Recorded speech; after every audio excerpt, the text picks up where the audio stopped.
Hello, here I am. I don't have my microphone, so bear with me if you care to. Yesterday I was discussing with a friend the events of the Revolutionary War and the Declaration of Independence and that sort of thing, and I got to thinking about the technology of the era and what it's like now. You know, the 1700s, it wasn't that long ago. That's only like 2.5 old people ago, 2.5 lifetimes ago. And back then, when these guys were fighting, they were fighting with bayonets and muskets, and a lot of these guys didn't even have boots. They were tying their clothes around their feet.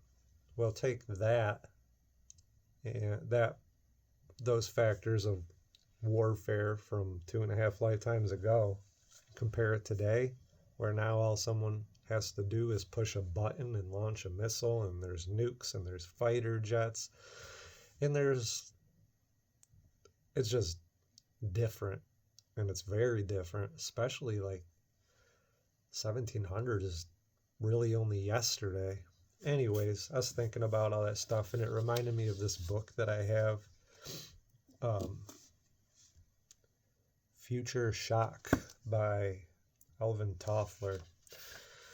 And it gets into the rapid change of society and technology. And I've actually been putting off reading this because it's overwhelming. But I thought I might try to explore it in chunks. So I'll share it with you, anyone who cares to listen. I will give the central ideas, and then I will fill out those central ideas by reading some of the paragraphs. So this is chapter 1, the 800th lifetime. So here's the bullet sentences. In the 3 short decades between now and the 21st century, millions of ordinary, psychologically normal people will face an abrupt collision with the future. There's one. This book is about change and how we adapt to it. 2. Western society, for the past 300 years, has been caught up in a firestorm of change. 3.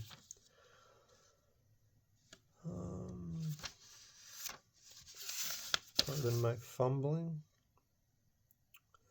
It breeds odd personalities, too. Children who at 12 are no longer childlike. Adults who at 50 are children of 12. 4. Is there some way to explain so strange a scene without recourse to the jargon of psychoanalysis or the murky cliches of existentialism? So can you put it in normal, understandable, comprehensible language? And so that's 5, and this is the last one. Much that now strikes us as incomprehensible would be far less so if we took a fresh look at the racing rate of change that makes reality seem sometimes like a kaleidoscope run wild. All right, so there's like 5 bullet points. Now I'll read the thing in full and go do something else with the day. Chapter 1, the 800th lifetime. In the 3 short decades between now and the 21st century, millions of ordinary, psychologically normal people will face an abrupt collision with the future.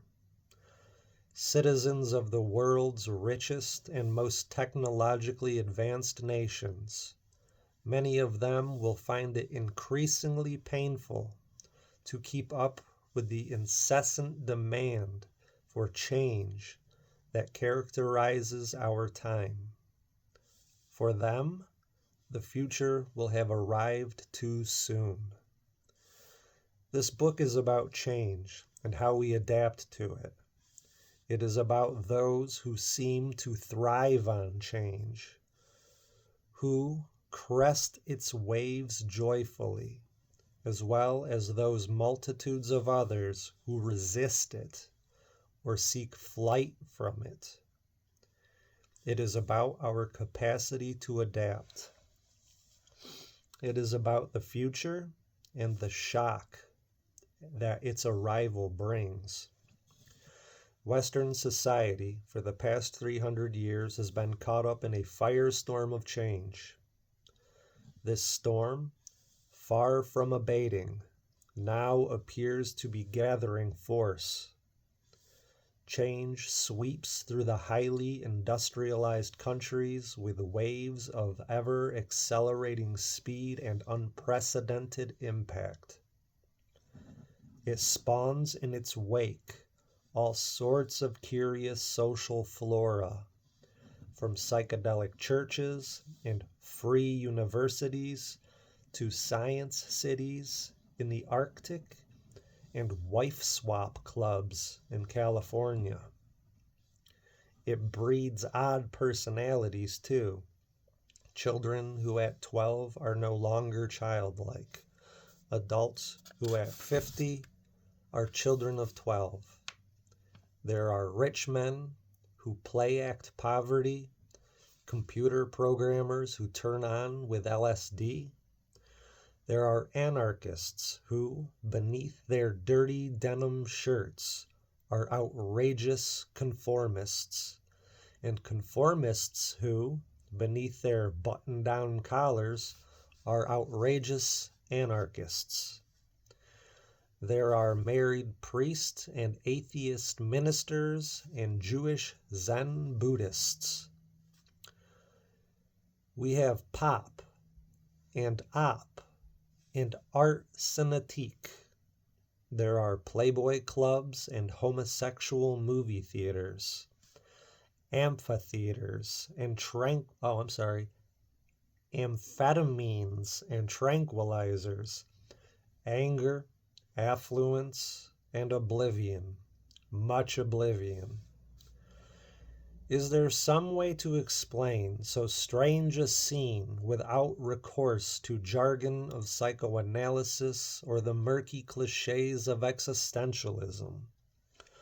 A strange new society is apparently erupting in our midst. Is there a way to understand it, to shape its development? How much can we come to terms with it? Much that now strikes us as incomprehensible would be far less so if we took a fresh look at the racing rate of change that makes reality seem, sometimes, like a kaleidoscope run wild. For the acceleration of change does not merely buffet industries or nations. It is a concrete force that reaches deep into our personal lives, compels us to act out new roles, and confronts us with the danger of a new and powerfully upsetting psychological disease. This new disease can be called future shock, and a knowledge of its sources and symptoms helps explain many things that otherwise defy rational analysis.